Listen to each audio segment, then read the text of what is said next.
Hey everyone, it's Will, Gamer Dad, with another video for you. So in today's video, we're going to review ES Rosetta in her 5-star formal course, and we'll do a little bit of gameplay, and I'll let you know what I think of her. Now the most important question of all is she hot or not? Well, really, no comment here. She is a priest, after all. Although, from her uniform, I think she'll lead a lot of people to sin. Anyways, as our only magic skill setter both in Japan and global, Rosetta ES is highly sought after, really boosts all magic users' damage and healing and so on and so forth. So her VC is pretty decent, obviously sets Magic Fate stats and MP consumption of all party members minus 50% for one turn. That part's not as important as the Magic Fate stats, setting. And note the skills I'm going with there. Also, keep in mind that this works very similar to other offensive zones, where at the end of each turn, depending on how many magic moves are done, you get upwards of 20% per move to a total of 80% increased damage for the next turn. Now, in terms of her moves, she does have a varied kit, although a lot of times you're not going to be using these lesser 4-star moves, these small heals, int up small, restore status, although you can use that. And I will show you, if you need a medium heal and she's wandering around on her own, then you can use it. However, in terms of her more offensive kit, we're going to go with Scales of Themis. And this one increases all party members' fire type by 30 and gives you a little bit of a type resist shield as well. Keep in mind that ES Rosetta herself is a fire user, and so you do boost her attack as well as other strong mages such as, for example, ES Radica, you've got Bivet, and of course our OG Garyu, which works very well on a magic team. Now, our next move is the Prayer of Judgment, and this one is insane. Increase all speed members of all party members for 30% and physical resistance of 30% as well. So when used with scales, you protect yourself with type and physical resistance. You also increase your speed, and that works still very well even if you have AS Myra speeding up your magic team. And finally, increase magic damage depending on the max HP value of all party members for 3 turns. Apparently in the wiki is 0.23% extra damage per MP. And so if you have 600 MP, for example, that's 100 plus damage, quite a bit actually. So make sure you play around that. That's what discipline rings are for.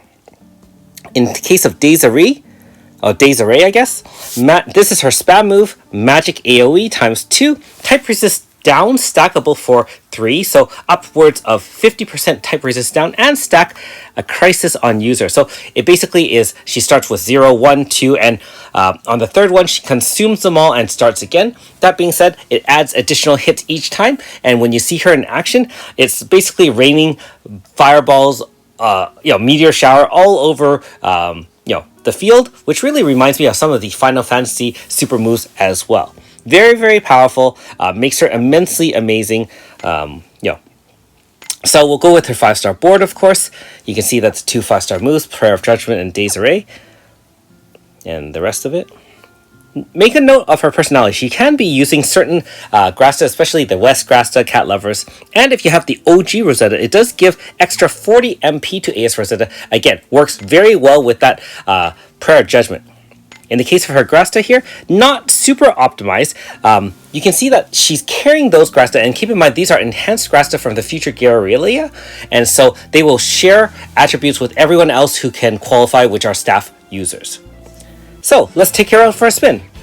If you haven't already, make sure you like and subscribe to my channel. I really appreciate it. I also do have a Patreon account for those who want to support me this way.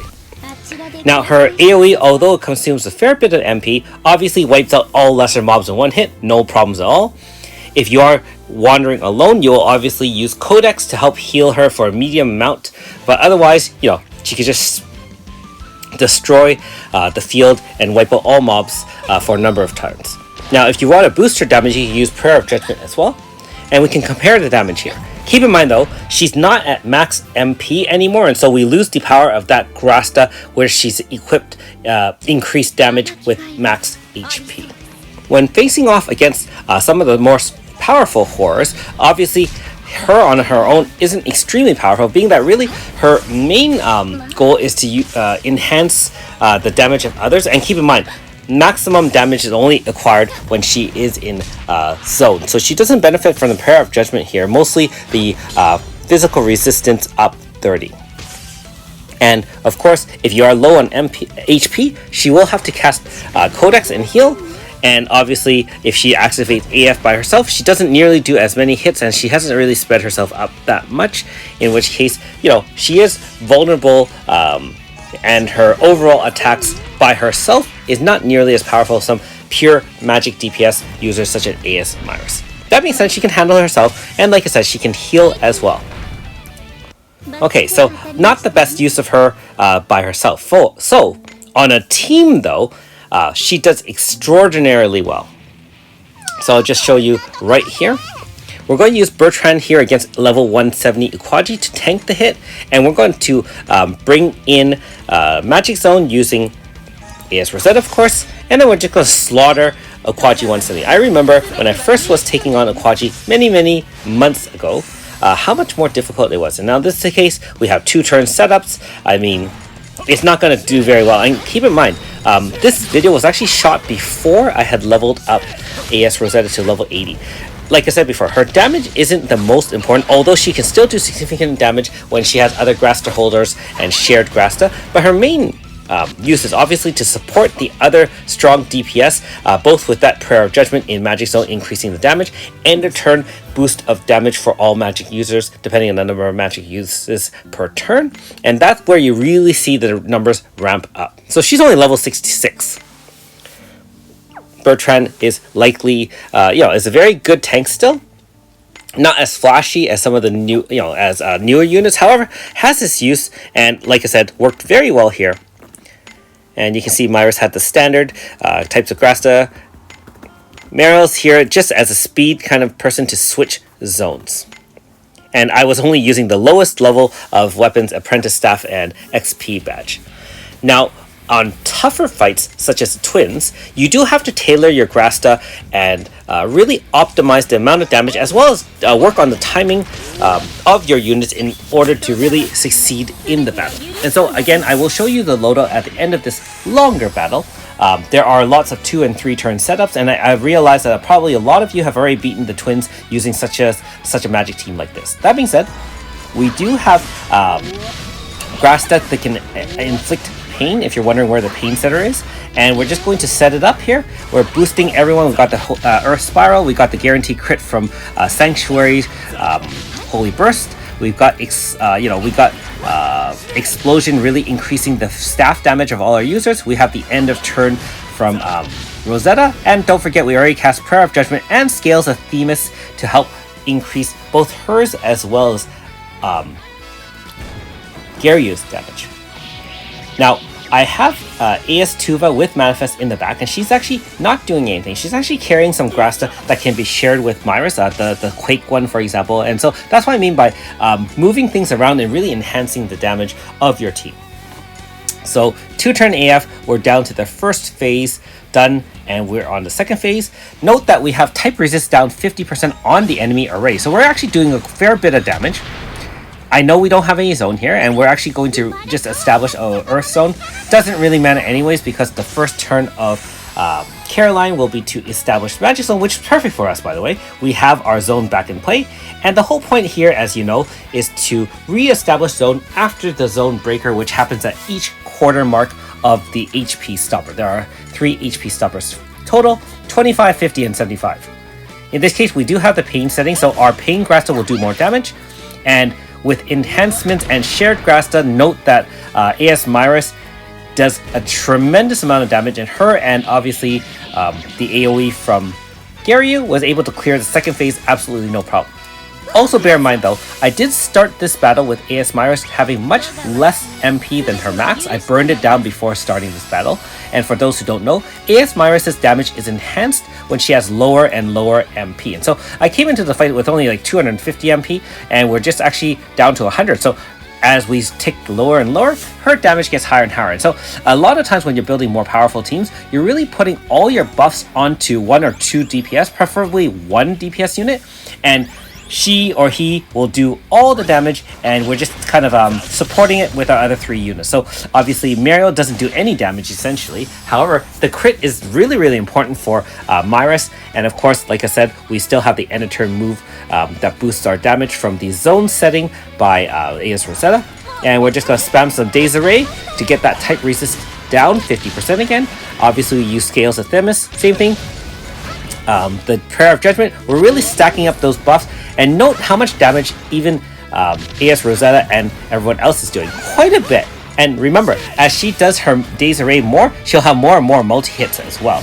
And so we're not even, even Garyu himself is doing a significant amount of damage. So 160 million with only a half bar, mind you. Absolutely no problem. We do have all those guaranteed crits from Mariel, which really helps out with our DPS here. So you can see even from this video, having a zone setter really can bring up the value of free units such as Garyu, for example, or even some long forgotten units such as Mario with Manifest. And with one shot, Transform Cloud just ended it right there. So yeah, all those buffs are on Myris, and she was able to clear it. So keep in mind, each phase has about 16 million damage HP for both Caroline and Justine. And so if you are planning to fight the twins, or if you are already completed and beaten the twins, then you'll know what I'm talking about. And of course, for those who don't know, once you beat this difficult fight, you do get a number of different grasta and rewards. And of course, you do get a Chronos Stone reward as well. So let's just bring up the loadout here. And you can see how I tailored the grasta very differently. So note, her grasta is all pain.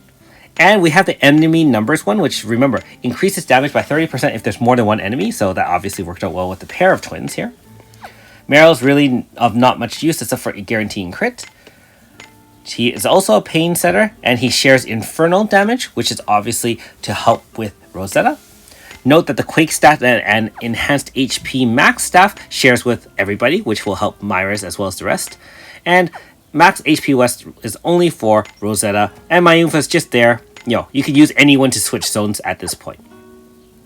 So, in conclusion, I would highly recommend getting ES Rosetta. If you do have OG Rosetta, definitely try to prioritize grinding out those treatises like I did. If you don't have any form of Rosetta, hopefully she comes back in a future banner, in which case you can pick her up. As the only magic zone setter, she is a must-have for making a very powerful magic team, and really wreaking havoc on most enemies who are not resistant to magic at all. Thanks for watching. We'll see you next time.